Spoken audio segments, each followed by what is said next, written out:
Assalamualaikum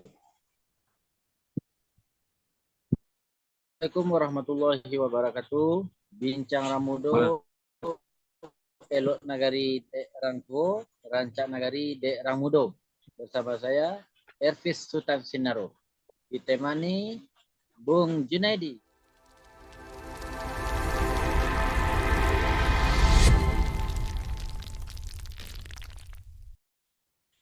Assalamualaikum Junaidi. Waalaikumsalam warahmatullahi wabarakatuh. Sahabat berganti Ramadan, ya. Terus kita setapak lagi dekat ya pada Islam yang kafah, insya Allah. Nah, akankah Ramadan berharap menjadi perisai dan penguat takwa, Bung Dedi? Ya, insya Allah Ramadan itu memang Allah turunkan sebagai bonus bagi kita sebagai umat Nabi Muhammad SAW. Memang untuk disediakan untuk kita menjadi orang yang bertakwa, dan puasa itu kata Rasulullah juga menjadi perisai nanti di hari kiamat. As-shaumu junnatu minan nar. Shaum itu adalah, atau puasa itu adalah junnah, perisai ya di hari kiamat nanti dari api neraka. Maka di sini ya kita berharap kepada Allah Subhanahu wa taala semoga Ramadan kita ini memang menjadikan kita ini hamba Allah yang bertakwa. Sebagaimana Allah inginkan dalam Al-Qur'an, ya ayyuhalladzina amanu kutiba alaikumusiyam kama kutiba alal ladzina min qablikum la'allakum tattaqun. Orang beriman kata Allah, diwajibkan atas kalian puasa sebagaimana diwajibkan atas orang-orang sebelum kalian agar kalian bertakwa. Namun di sini Ustaz ya, yang berpuasa itu otomatis mendapatkan gelar takwa. Sebab Rasul juga mengatakan, rubba sha'imin hadduhu min siyamihil ju' wal atas. Betapa banyak, kata Rasul, orang yang berpuasa namun mereka tidak mendapatkan apa-apa kecuali haus dan lapar semata. Jadi itulah ya. Nanti bisa jadi kita sama-sama berpuasa, sama-sama sahur, sama-sama menahan haus dan lapar, tapi nanti akan ada perbedaan antara orang yang akan mendapatkan titel takwa dan juga ada orang yang hanya mendapatkan haus dan lapar saja. Tentu kita menginginkan bagaimana kita ini mendapatkan gelar takwa tadi. Dan takwa itu nanti akan menjadikan kita menjadi perisai di hari kiamat dari api neraka, insya Allah.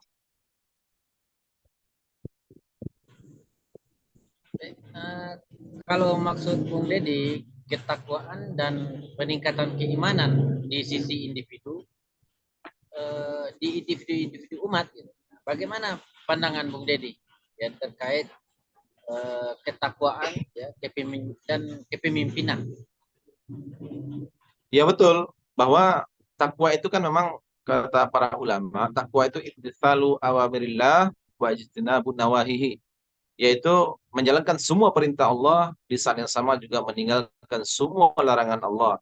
Maka takwa itu seruan dari perintah dan larangan Allah itu juga ada kepada pribadi, ya, ada kepada keluarga, ada kepada masyarakat, termasuk para pemimpin khususnya itu beban mereka lebih berat ketimbang kita sebagai rakyat jelata. Kepada pemimpin tidak cukup mereka itu hanya sudah merasa bertakwa ketika mereka sudah mungkin sholat 5 waktu, sudah puasa Ramadan, sudah baca Quran, sudah sedekah, sudah kurban, ya, sudah naik haji, umroh berkali-kali, lalu mereka merasa bertakwa. Tidak cukup. Sebab apa? Karena ada kewajiban di pundak para pemimpin agar mereka bertakwa, ada beban dari Allah Subhanahu wa taala untuk, kata Allah, fahkum bainahum bima anzalallah. Mereka wajib memutuskan hukum, ya, mengatur negeri ini dengan apa yang telah diturunkan Allah Subhanahu wa taala. Mereka wajib mengatur ekonominya dengan aturan Allah, mengatur politiknya dengan aturan Allah, mengatur sanksi pidananya dengan aturan Allah, mengatur semua perkara dalam bernegara ini dengan aturan Allah. Itulah baru disebut pemimpin itu bertakwa.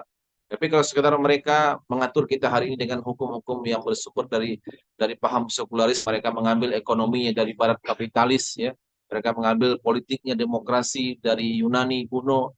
Mereka ambil hukum-hukum pidana dari warisan Belanda yang mereka revisi sedikit-sedikit, ya. Mereka ambil konsep pendidikannya dari pendidikan materialistik ala barat. Nah, lalu mereka mencukupkan diri hanya sekadar puasa, baca Quran, sholat. Itu belum cukup bagi seorang pemimpin disebut bertakwa. Yang takwa tadi adalah semua perkara kehidupan dia itu harus diatur dengan aturan Allah Subhanahu wa taala. Itu baru terwujudlah pemimpin yang bertakwa. Begitu Ustaz.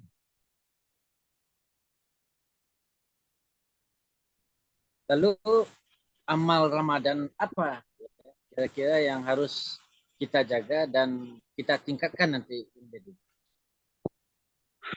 Ya, sesuai dengan keinginan kita tadi, kita inginkan menjadi hamba yang bertakwa selepas Ramadan ini. Nah, di saat yang sama juga Rasul mengancam bahwa ternyata ada orang yang hanya mendapatkan haus dan lapar. Dan itu jadi pertanyaan bagi kita adalah bagaimana supaya kita ini menjadi hamba Allah yang bertakwa, bukan menjadi hamba Allah yang sekedar mendapatkan haus dan lapar. Nah, disinilah pentingnya kita mencermati sebuah nasihat berharga dari Imam Ali.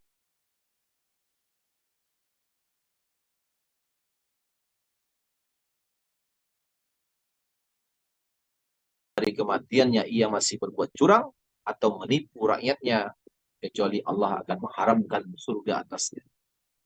Gimana tuh? Bayangkan Ustaz ya, betapa ancaman yang sangat keras yang Allah berikan, Rasul berikan kepada para pemimpin yang curang atau pemimpin yang mereka menipu rakyatnya. Ya, ketika hari ini banyak rakyat menderita, menjerit, harga-harga melambung naik, sementara mereka di situ memperkaya dirinya, partainya, kolega-kolega kaya, para oligarki-oligarki itu semua pemimpin penipu itu, pemimpin yang curang ya kepada rakyatnya.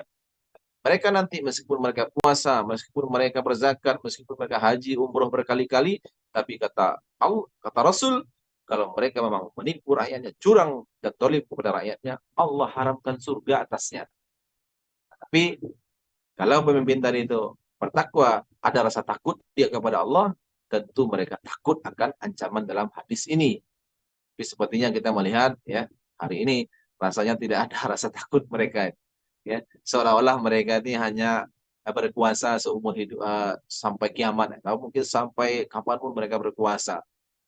Sehingga tidak ada takutnya akan ancaman-ancaman Allah itu. Padahal sudah nyata dalam sejarah kita menyaksikan betapa para penguasa-penguasa besar dunia yang durhaka kepada Allah, hatta Firaun sekalipun ya, beliau itu sudah mengaku sebagai Tuhan, ana rabbukumul a'la kata dia, akulah Tuhan yang paling tinggi. Toh dia juga tumbang juga, ya tenggelam juga di Laut Merah. Namrud ya meninggal juga, mati juga. Nah, mengapa hari ini para penguasa-penguasa hari ini seolah-olah mereka hidup seolah-olah selama-lamanya, sehingga mereka mempertahankan kekuasaannya dengan menghalalkan segala cara. Begitu maksudnya.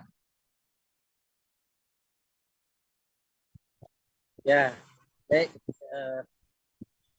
Menarik ya dari Bung Junaidi sampaikan tadi ya, agar umat ini semakin kokoh ya, dalam menerima Islam secara kafah.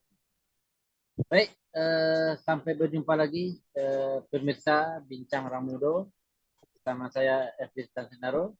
Assalamualaikum warahmatullahi wabarakatuh. Waalaikumsalam warahmatullahi wabarakatuh.